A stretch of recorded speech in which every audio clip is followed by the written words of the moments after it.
Hello everyone, Jacquie Edwards here.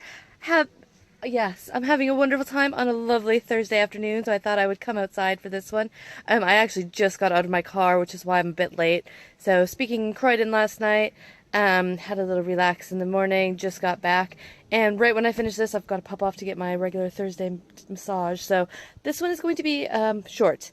So one of the things, so I had a great time at Croydon last night, and I had quite a number of people talk to me about outsourcing, which yeah, it's a really great question and it's a really great topic. There's a lot to cover with it. So I really want to be able to share all of that with you, but it's going to take more than one session basically here at Live at Lunchtime. So I just wanted to go through a bit of the basics here today, and then over the next couple of sessions, we'll dig deeper into outsourcing. So, basics. Outsourcing is going to be very important. So, as you build your business, any business, you want to make it a true business, not just you doing everything. So you need to figure out a way to, make it flexible so that you can be able to enjoy your life. You don't want to be tied to another job. So most people that I know that want to build their own business, become entrepreneurs, whether that's in property or anything else, it's because you're looking for more freedom. You're looking for more flexibility in your life. So the last thing you want to do is create another job. And that's what a lot of people do initially. So there's a great book called The E-Myth. I don't know if I've talked about that before, but I'm actually listening to it again on my audiobooks. Excellent book, E-Myth. Check it out. And it talks a lot about outsourcing. It talks a lot about creating systems and processes as the way to outsource. So he kind of talks about three different people that are in all of us. There's the technician. So that's the person that likes to do the job. So a lot of people, if you think of, somebody that learns plumbing as a trade, a plumbing is their technician side of them. So lots of plumbers, go on to start their own business. They think, well, I'm tired of working for this guy, I can do it myself, and they go off and become a plumber. You also have inside of you then the entrepreneur who kind of gives you that idea of, yes, I want to start my own business, I can do it myself. And you also have to have a manager so that you can kind of manage all these tasks, get everything done on time. Once you start your own business, it's not just going off and doing the plumbing.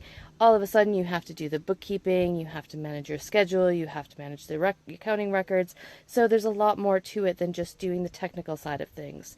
So when you have a business, it's all about managing those kind of three different areas and how you kind of bring on new people in order to manage all of those areas. So a lot of it, again, is starting with the end in mind. I've talked about that a lot before. So it's kind of deciding how big do you want your business to be and just visualizing it. What is your vision for your business 10 years down the road or whenever it is you're going to be done? So what does your business look like when it's finished? Do you have 100 employees, 1,000 employees, or are there just 2 or 3 of you? It's fine, whatever it is, but you need to know what it is that you want to be in the end. And that can change as you go along, but it's good to start with an end picture from the very beginning. And then you want to be able to break that down. So kind of go through the next steps on how to figure out who you need, where you need them, where to go to find them. But going along with the E-Myth idea is really being able to set your business up from the beginning to take on those people. Because it's great to, hire somebody. You can find somebody and they say, oh, I've got 20 years of experience doing that. I can, help you with your accounting. You go off and do the plumbing. I'll be your accountant and it'll be amazing. I'll do all your bookkeeping. But you need to have some way of monitoring what they're doing, monitoring, what their results are. How do you know they're achieving a good output for you? And just making sure you understand what they're doing. And you do that through kind of setting up systems and processes for them to follow.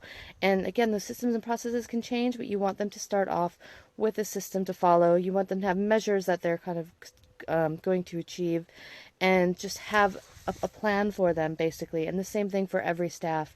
You need to have a plan. And then as you go along, it's really important to keep documenting everything that they're doing.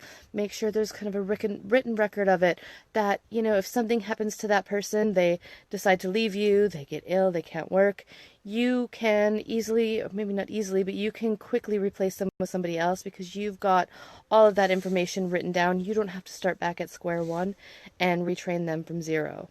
So systems and processes is very, very important for getting your business growing into kind of the next level where you're not just you, a solopreneur doing everything yourself.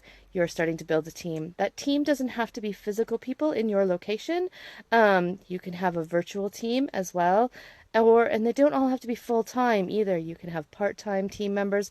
All of my team pretty much is full time, except for my virtual assistant based in the Philippines, and she's full time 40 hours a week. So there's a lot of flexibility in what your team can look like. So, quick summary here. Think about, what does your business look like when it's done? What is your role in that business, and how does a team come into the business? What size is your team? How much money are you making? What is your product? What are you doing in that business? What does it look like when it's done?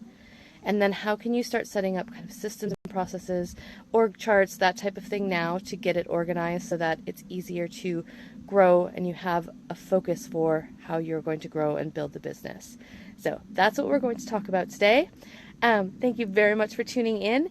Tomorrow we'll dig a bit deeper into outsourcing, and I'll bring some resources and kind of how we can do some of those processes, what some of them look like.